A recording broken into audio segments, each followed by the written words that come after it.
First, make sure your iPhone is updated to the latest version of iOS. Make sure the iWatch is charged and turned on. Hold down the side button on the iWatch until the logo appears. Choose your language, region, and agree to the terms and conditions.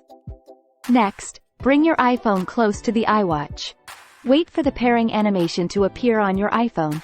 Tap Continue on your iPhone and on the iWatch. Use your iPhone to scan the animation on the iWatch. Enter your ID and password. Wait for the sync to complete. If you want to use cellular service on the iWatch, choose your carrier and plan. Create a passcode for your iWatch, or choose to skip it. Decide whether to install all available apps or choose manually. Download any apps you want to install on your iWatch. Organize your apps on your iWatch home screen. Decide whether you want to use Siri on your iWatch.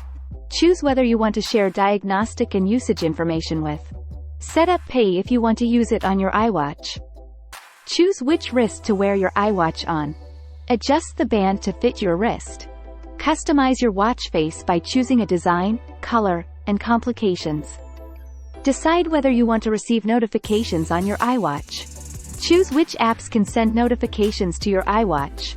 Allow iWatch to access your contacts, photos, and other data on your iPhone.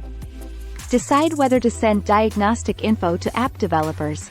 Enable or disable the Always On display feature depending on your preference. Set up your fitness goals and choose the appropriate workout types. Configure and sync any additional health and fitness apps you want to use. Activate and use the Noise app to monitor sound levels in your environment.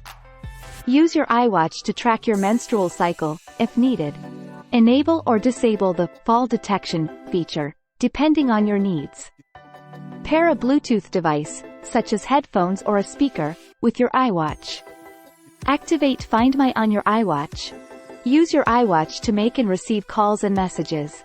Customize app notifications and the Do Not Disturb mode on your iWatch.